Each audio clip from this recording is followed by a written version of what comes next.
This is Gabe from FluentForever.com. In these 4 videos, I'm going to show you the bare essentials of phonetics and spelling for Mandarin Chinese. If you're using one of my pronunciation trainers, don't worry about memorizing this stuff. The trainer will do that for you. Just watch and pay attention. Everything you see here will show up sooner or later within the trainer. I'll be going through Mandarin using the International Phonetic Alphabet, or IPA.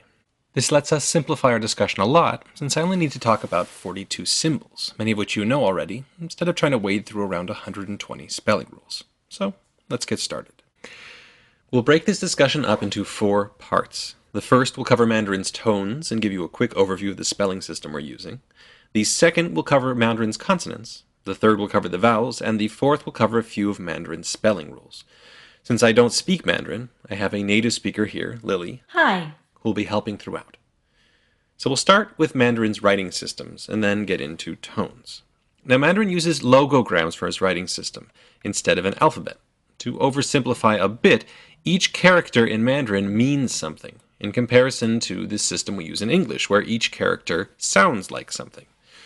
Mandarin characters don't provide much information about how to say the words, and as such, we're going to be using Pinyin, the official phonetic system for transcribing Mandarin, throughout these videos. Pinyin is handy because it lets you read and even type in Mandarin without having to learn new characters. This word, for instance, is pronounced shan, and if you know how to read it, the Pinyin transcription will give you all the information you need to pronounce it correctly. Pinyin is fairly straightforward. Basically, every syllable you can say in Mandarin has 2 parts, an initial part and a final part. So in the word ma, the initial is m, and the final a. In xiong, the initial is sh, and the final is yong. And in chuang, the initial is ch, and the final wang. You can also have syllables that don't have an initial. They're just the final sitting on its own, like in a, yong, and wang. All in all, the Pinyin alphabet has 21 initials and 35 finals, which can be stuck together in around 400 different ways. And this, incidentally, is a tiny number of possible syllables. For comparison, English has nearly 16,000 possible syllables, some as complex as the one-syllable words twelfths or glimpsed. So Mandarin ends up actually having a lot of homophones, words like dear and dear, which sound the same and can only be told apart through context and, when written, spelling. Now, one of the ways that Mandarin helps reduce the number of homophones in their language is by adding tones. So let's figure out what a tone is. We'll start with a short sentence in English. She bought a dog. Now, I can say this sentence in numerous ways. She bought a dog. She bought a dog. She bought a dog. And if we zoom in on just the word dog, dog, dog, dog, you'll find that you can tell the difference between a question, a statement, and a sort of sarcastic eye roll, all through the pitch or tone of my voice. Questions start at the middle pitch and go up, dog. Statements start high and go down, dog. And sort of sarcastic eye-rolling phrases start low, go lower, and come back up, dog.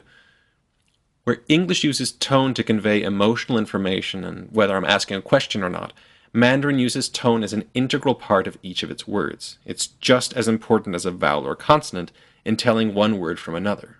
For instance, the difference between ma and ma.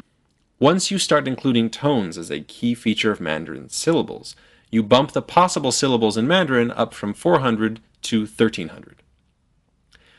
Mandarin has 4 main tones, which are as follows.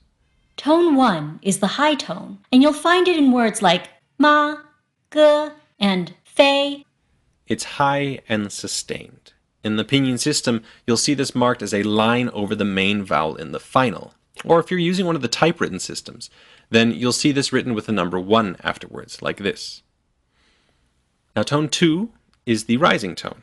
It starts at a middle pitch and goes up, and it sounds much like the tone we use in English to ask a question. It sounds like this: ma, ho, and fei. In Pinyin, you'll see this marked, logically enough, with a rising line over the vowel, or the number 2. Tone 3 is the low tone. In textbooks, you're going to see it referred to as a falling, rising tone. Those textbooks do this because in isolation, when you're just pronouncing a single word, say ma, or when you're really stressing it in a sentence, say 你妈是一匹马. It has two parts, a low falling part, ma, and a rising part, ah. But 9 times out of 10, you're not just pronouncing single words in isolation or calling people's mothers horses. In most other contexts, Mandarin speakers will only pronounce the first half, that low falling part. And in practice, it sounds more like a sustained low tone than anything else. Basically, it's the opposite of tone 1. As such, it ends up being a lot easier to learn tone 3 as the low tone in Mandarin, and just be aware that every once in a while, usually for emphasis, it will have a rising part afterwards. In Pinyin, you'll see this tone marked with a falling and rising line, or with the number 3, as in ma, gu, and fei. Tone 4 is the high falling tone. Its fast starts very high and sounds kind of angry or petulant, like in ma, yao, and fei. This is the reverse of tone 2 in Pinyin. This is a line that starts high and falls down to the right. And there is one more tone for us to learn in Mandarin, and this is known as the neutral tone. When it shows up, it's basically an extremely short, light, unaccented syllable spoken at a mid-pitch in your voice. In Pinyin, it will be unmarked. So in the context of the other tones, you'll see 鸽子、猴子、枣子、院子. Or compare them all on the same syllables. Mama, mama, mama, mama. And those are all the tones of Mandarin. Before we finish, I want to talk just for a moment about what happens when you stick tones together in the context of words and sentences, because they occasionally interact, meaning that a tone will change depending upon its context. The most common example of this can be found in Mandarin's standard greeting, ni hao. This greeting is written as if it were a pair of tone 3s right after each other, but if you listen carefully, you'll find that the first one doesn't sound like a low tone at all, ni hao. It rises, sounding just like a second tone.